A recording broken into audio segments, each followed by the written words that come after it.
इंकलाब जिंदाबाद करना चाहता हूं।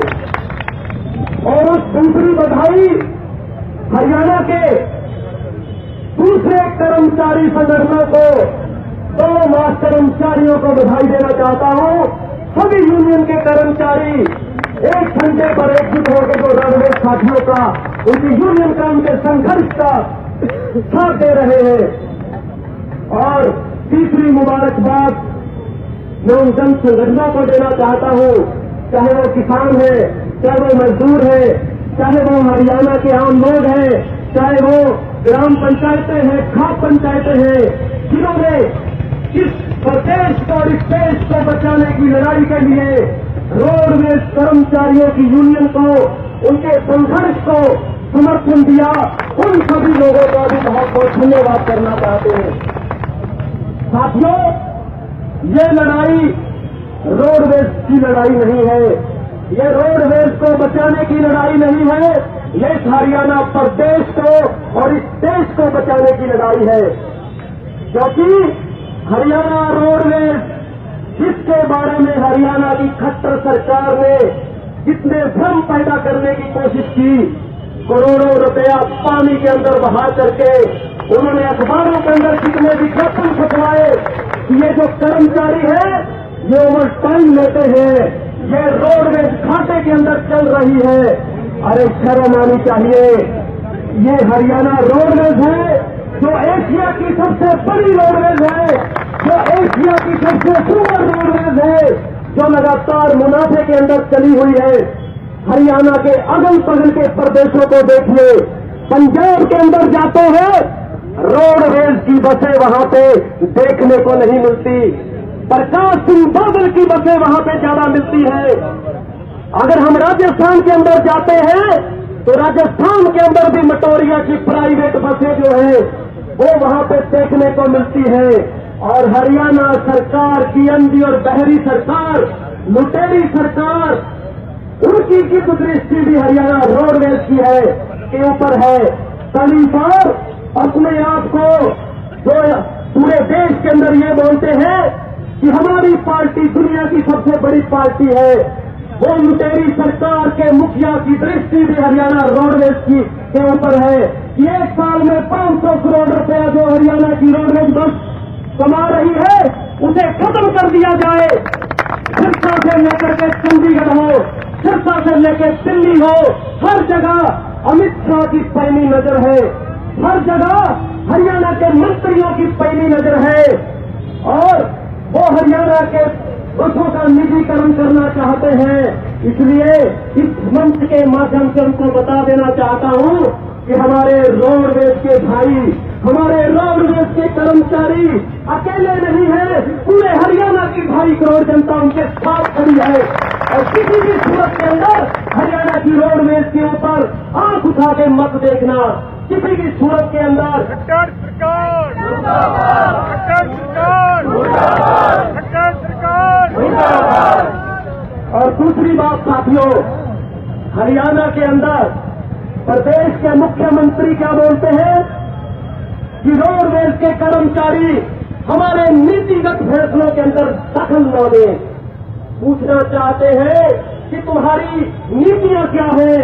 अरे नमक हरामा, तुमने बहुत बड़े बड़े वादे किए थे चुनावों से पहले। आपको याद होगा कि मोदी साहब ने पूरे देश के अंदर 2014 के चुनावों से पहले पार्लियामेंट की, संसद की फोटो लगा करके 422 रैलियां पूरे देश के अंदर की। और ये लोगों को कहा, क्या कहा? मोदी साहब कहते थे, मित्रों, भाइयों, बहनों, मां बेटे की सरकार गई की अच्छे दिन आएंगे। मैं 2 करोड़ नौकरियां हर साल पूरे हिंदुस्तान के नौजवानों को दूंगा। मैं 15-15 लाख जो है वो हर नौजवान के खाते में डालूंगा। लेकिन आज उनसे पूछना चाहते हैं, इस मंच के माध्यम से हरियाणा के 2.5 करोड़ लोग आपसे पूछना चाहते हैं कि ये मोदी जी, उन अच्छे दिनों का क्या हुआ? आपने जो वादा किया था, आपकी सरकार को बने हुए 4 साल 7 महीने हो गए। 2 करोड़ के हिसाब से 9 करोड़ 40 लाख रोजगार कहाँ है? जुमले बाजों ये प्रदेश की जनता आपसे पूछना चाहती है, और ये कोई खैरात नहीं है, ये पब्लिक सेक्टर, ये सार्वजनिक सेक्टर, ये आपके बाप दादा की जागीर नहीं है, ये हिंदुस्तान के लोगों ने अपने खून पसीने की कमाई से इसे बनाया है। जब हिंदुस्तान आजाद हुआ था, उस आजाद हिंदुस्तान के पास खाने के लिए अनाज नहीं था। जब ये देश आजाद हुआ, अंग्रेजों ने इस देश का जब खून चूसा हुआ था, तो हमारे प्रधानमंत्री नेहरू जी अमेरिका के पास में गए और उनसे कहा हमारी मदद करो। अमेरिका की सरकार ने, वहां के प्रधानमंत्री ने ये बोला कि हाँ, आप अपने देश की जितनी एकड़ जमीन है वो ठेके के ऊपर दे दो, उस या अनाज जो है वो अमेरिका का लेके जाओ। इस देश को कोई मुंह लगाने को तैयार नहीं था। वो इस देश के लोगों के संघर्षों का नतीजा था कि नेहरू जी की सोच समाजवादी सोच थी, और वो सोवियत संघ के पास गए, उन्होंने पब्लिक सेक्टर का कॉन्सेप्ट जो है वो शुरू किया, और उसी का नतीजा था कि हिंदुस्तान की आजादी के बाद जो हमारे हिंदुस्तान के आजादी के लिए लड़ने वाले जो हमारे शहीद थे, भगत सिंह, राजगुरु सुखदेव, करतार सिंह सराभा, जिन्होंने ये कहा था कि हमारा मकसद सिर्फ देश की आजादी नहीं है, गोरे चले जाएंगे, काली चमड़ी के हुक्मरान भी हमारे देश के ऊपर राज करेंगे। उन्होंने एक ऐसी व्यवस्था की, एक ऐसी व्यवस्था के लिए वो लोग संघर्ष करते रहे कि जिसके अंदर मकान बनाने वाला जो मजदूर मिस्त्री है, उसके घर के ऊपर भी छत होनी चाहिए। उन्होंने इस बात के लिए कुर्बानी दी थी कि कपड़े बुनने वाला जो मजदूर है वो भी नंगा न सोए, हर घर के ऊपर छत हो। इस देश के अंदर अनाज उगाने वाला जो किसान है वो भी भूखा पेट न सोए, नौजवानों को रोजगार मिले, सबको शिक्षा मिले। इस तरह की सोच को लेकर के हिंदुस्तान की आजादी के अंदर लोगों ने कुर्बानियां दी। और ये आज मैं कहना चाहता हूं, जो हिंदुस्तान की चाहे सरकार हो, चाहे हरियाणा की सरकार हो, ये लोग उस समय क्या कर रहे थे? ये लोग उस समय अंग्रेजों के तलवे चाट रहे थे। ये हरियाणा के अंदर आरएसएस वाले, भारतीय जनता पार्टी वाले, जो आज यहाँ पे बहुत बड़ी बड़ी बातें करते हैं कि हम राष्ट्रवादी लोग हैं, ये अंग्रेजों के साथ में चाय नाश्ता करते थे। ये हिंदुस्तान के अंदर जो किसान और मजदूरों के बेटे बेटियां जो उस समय आजादी की लड़ाई लड़ रहे थे, ये उनकी मुखबरी किया करते थे, बदकिस्मती से, बद इंतजामियों से जो हमारी पहले की सरकारें थी, उन्होंने भी लोगों के साथ में अच्छा व्यवहार नहीं किया। इसलिए मजबूरी के अंदर ये झूठा वादा करके यहाँ हिंदुस्तान की सत्ता के ऊपर काबिज हो गए। इसलिए मैं इनको कहना चाहता हूँ कि हरियाणा के अंदर जो हरियाणा के कर्मचारी है, जो हरियाणा के किसान है, जो हरियाणा के मजदूर है, उनकी आवाज को पहचानो, उनकी जो मांगे हैं उनके ऊपर विचार करो।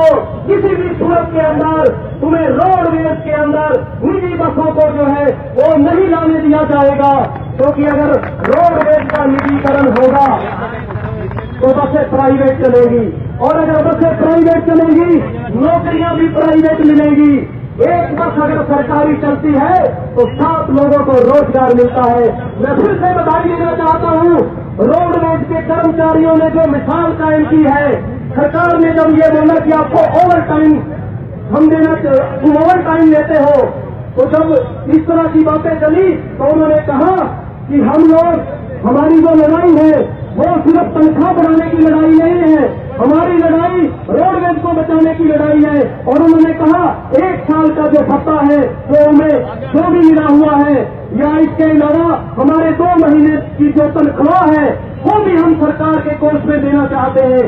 जनता के लिए इतना बड़ा काम, इतनी बड़ी बात जो रोडवेज के कर्मचारियों ने की है, वो भी पूरे हिंदुस्तान के अंदर जो है वो मिसाल बनी हुई है।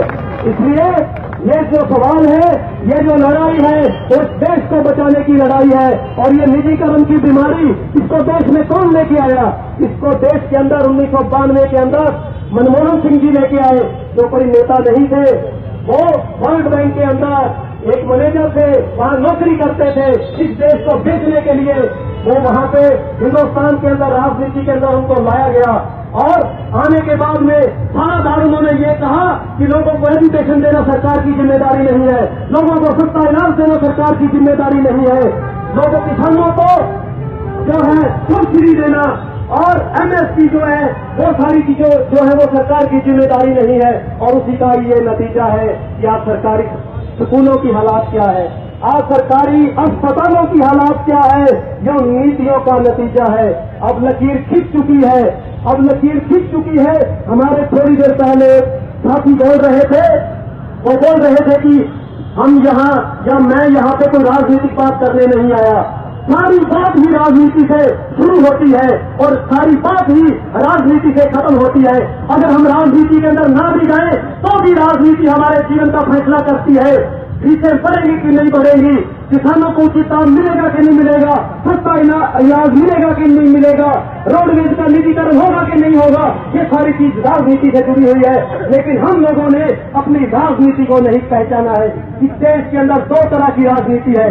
एक तरह की वो राजनीति है जो चल रही है, वो जो सारी पार्टियों की राजनीति है, जो निजीकरण करने की राजनीति है, इस देश को बर्बाद करने की राजनीति है, जिसके अंदर मुनाफा सिर्फ 1% लोगों को होता है। इसलिए टीवी के ऊपर अगर हमारे देश के अंदर प्रधानमंत्री मोदी जी कितना भी देश के खिलाफ काम करते हैं, वो 24 घंटे टीवी पे क्यों आते हैं? क्योंकि टीवी जो है वो अंबानी का टीवी है और अंबानी का मुनाफा एक साल के अंदर 500 गुना बढ़ा है। दूसरी तरफ किसान लगातार आत्महत्याएं कर रहा है। इस पूरे देश के अंदर पब्लिक सेक्टर को, स्कूल, कॉलेज, अस्पतालों को बेचा जा रहा है। इसलिए ये सोचने की बात है कि कौन सी ऐसी राजनीतिक पार्टियां हैं जो इस देश के अंदर निजीकरण को रोकना चाहती है, कौन सी ऐसी राजनीतिक पार्टियां हैं जो ये चाहती है कि हर जगह सरकारी स्कूल बनाए जाए। जो राजनीतिक पार्टियां ये चाहती है कि हर गांव के अंदर ऐसा सरकारी स्कूल बने जो प्राइवेट स्कूल से भी बेहतर हो, सरकारी कॉलेज ज्यादा से ज्यादा खोले जाए, हर ब्लॉक के ऊपर एक पीजीआई खोला जाए, क्योंकि आज हिंदुस्तान की गरीब जनता वो बेचारी बिना दवाई के मर रही है, इलाज करवाने के लिए उसके पास पैसे नहीं होते। आज के समय में मुल्क में पैसे की कोई कमी नहीं है, पैसे की कोई कमी नहीं है। हर आदमी टैक्स के अंदर अपना पैसा देता है और जो अरबों रुपए हथियार खरीदने के अंदर मोदी जी इस्तेमाल कर रहे हैं, उन पैसों से अस्पताल हर ब्लॉक स्तर के ऊपर बनाए जा सकते हैं, स्कूल बनाए जा सकते हैं, रोडवेज की 20,000 बसें भी हरियाणा के अंदर सरकार चाहे तो लेके आ सकती है। इसलिए ये सारी बात राजनीति से जुड़ी हुई है। उन पार्टियों को पहचानो, उस लाल झंडे को पहचानो जो लाल झंडा इस देश के अंदर और इस दुनिया के अंदर सबकी रोजी रोटी की बात करता है, जो पब्लिक सेक्टर को बचाने की बात करता है। जब तक हम अपनी राजनीति को नहीं पहचानेंगे तब तक ऐसा ही होता रहेगा। कोई भी सरकार आई, पिछली सरकार के अंदर भी मैंने खुद रोडवेज के कर्मचारियों के ऊपर डंडे चलते देखे हैं। इसलिए ज्यादा ना कहता हुआ सरकार ने ये जब बात की है, मुख्यमंत्री ने ये बात की है, ये नीतिगत मसला है, ये नीतियों का मसला है, दखल न दो, तो हमें भी अपनी नीति बनानी पड़ेगी, हमें भी अपनी नीतियां पहचाननी पड़ेगी। ज्यादा न कहता हुआ आप सभी का बहुत बहुत धन्यवाद, मुबारकबाद आपको फिर से, और इस विश्वास और आशा की उम्मीद के साथ कि आपके संघर्ष के अंदर कंधे से कंधा मिला के चलेंगे, कोई भी कुर्बानी क्यों न देनी पड़े, रोडवेज को बचा के रखेंगे। इंकलाब जिंदाबाद।